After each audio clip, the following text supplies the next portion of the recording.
and welcome to Press. Today is the day 19 of our PYQ discussion series and we'll have a look over the questions related to the international relations. अब ये जो questions है ये purely current based है. तो current में जो भी चल रहा है whether it is G20, United Nations, Turkic state जो भी है, तो इन पर्टिकुलर चीजों से रिलेटेड ही क्वेश्चंस आए हैं. अभी इसे हम एनालाइज कर सकते हैं कि यूनाइटेड नेशंस के किन एरियाज पे क्वेश्चंस आए हैं या फिर G20 पे अगर क्वेश्चंस आ रहे हैं तो किस एंगल से आ रहे हैं. मतलब करंट में भी हम चीजें जब पढ़ेंगे तो उन्हें सेग्रीगेट करके पढ़ सकते हैं. ठीक है, तो will move directly to the discussion वाला part. There was a question in 2020 related to G20. Again 2020 में भी G20 से रिलेटेड क्वेश्चन आया था. तो G20 इंपॉर्टेंट टॉपिक है, ये यहाँ से समझ में आ गया. अब यहाँ पे मेंबर्स के बारे में पूछा गया था और यहाँ पे common framework with reference to the G20 common framework, ये थोड़ा सा करंट से रिलेटेड पार्ट है. देखेंगे it is an initiative endorsed by the G20 together with the Paris club. It is an initiative to support low income countries with unsustainable डेब्ट.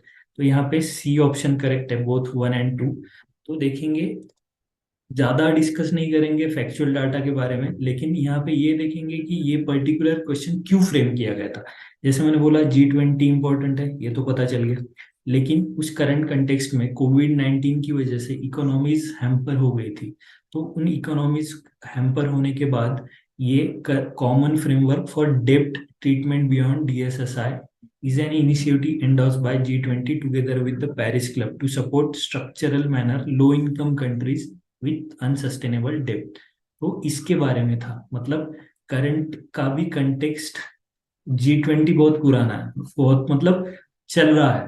तो अभी उन्होंने नया क्या किया है उसके ऊपर क्वेश्चन बेस्ड है. ठीक है, तो इस तरीके से थोड़ा सा एनालाइज करेंगे तो हमें पता चलेगा कि क्वेश्चन कैसे फ्रेम होते हैं. ठीक है, आगे बढ़ेंगे. Again, there was a question in 2020 related to United Nations. 2022 में ही यूनाइटेड नेशंस पे और एक क्वेश्चन था. 2019 में यूनाइटेड नेशंस पे क्वेश्चन था. अगेन यहाँ पे भी यूनाइटेड नेशंस से रिलेटेड क्वेश्चंस है. ठीक है, अब यहाँ पे कन्वेंशन पूछा है, यहाँ पे भी कन्वेंशन के बारे में बात हो रही है. तो देखेंगे आगे इसे डिस्कस करेंगे, लेकिन 2022 में कौन सा क्वेश्चन आया था ये देखेंगे. तो it is related to general assembly permanent और ऑब्जर्वर स्टेटस के बारे में. General assembly can grant observer status to the non member states. General intergovernmental organisation can seek observer status in the UN general assembly. Permanent observers in the UN general assembly can maintain missions at the UN headquarters. तो यहाँ पे D option correct है. देखेंगे कैसे. तो यहाँ पे United Nations General Assembly grants permanent observer status to non-member states and international organization. तो उस पर्टिकुलर ईयर में इंटरनेशनल सोलर अलायंस को ऑब्जर्वर स्टेटस दिया गया था, इसीलिए ये क्वेश्चन फ्रेम हुआ है. ठीक है, तो इसके ज्यादा डिटेल में मैं नहीं जाऊंगा, बस करंट हम पढ़ रहे हैं तो करंट में भी हमें किन चीजों पे ध्यान देना है ये यहाँ से पता चलता है. ठीक है, तो नेक्स्ट क्वेश्चन की तरफ जाएंगे. Which of the above are members of Organization of Turkic States? तो यहाँ पे मेंबर्स के बारे में पूछा गया. फर्स्ट क्वेश्चन में जैसे G20 का क्वेश्चन था वहां पे भी हमने देखा था कि मेंबर्स के बारे में पूछा गया. तो ये जो ऑर्गेनाइजेशन ऑफ टर्किक स्टेट है यहाँ पे भी मेंबर्स के बारे में बात हो रही है. ठीक है, तो यहाँ पे 2 and 5 अजरबैजान एंड उज्बेकिस्तान. तो देखते हैं Hungary and Turkmenistan are observer states. Turkey, Azerbaijan, Uzbekistan, Kyrgyzstan, Kazakhstan are council members. ठीक है, तो इस तरीके से ये करंट में इसके ऊपर चर्चा हो रही थी, 8 मीटिंग हुई थी उनकी. तो इसी वजह से फिर एक जनरल क्वेश्चन, मतलब अगर हम ऑर्गेनाइजेशन ऑफ टर्किक स्टेट या और किसी ऑर्गेनाइजेशन के बारे में पढ़ रहे हैं तो थोड़ा सा उनके मेंबर्स के ऊपर भी ध्यान देना है, क्योंकि मेंबर्स के ऊपर भी क्वेश्चन फ्रेम हुए हैं. ठीक है, तो इस तरीके से थोड़ा सा आगे जाएंगे. Again, with reference to the United Nations Convention on the Law of Sea, 2022 में क्वेश्चन पूछा गया था. Coastal state has the right to establish the breadth of its territorial sea to a limit not exceeding 12 nautical miles measured from baseline determined in the accordance with the convention. Ship of all states, whether coastal or landlocked, enjoy the right of innocent passage from through the territorial states.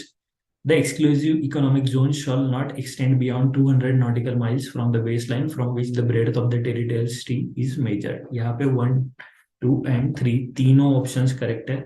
जैसे मैंने पहले कल भी बोला था कि कुछ general statements होते हैं वो करेक्ट है, तो यहाँ पे भी ये थोड़ा सा जनरल स्टेटमेंट है, यहाँ पे कुछ फैक्ट या कुछ ऐसा अलग से लॉजिक या कुछ ट्विस्ट नहीं किया गया है, ठीक है, तो इसे हम करेक्ट मार्क कर सकते हैं।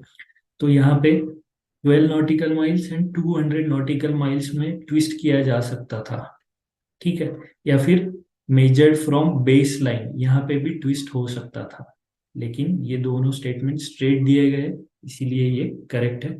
तो हमें ये भी समझना जरूरी है कि कहाँ कहाँ ट्विस्ट हो सकता है, तभी चीजें हमारे ध्यान में रहेंगी पढ़ते वक्त, ठीक है। तो moving on to the next question.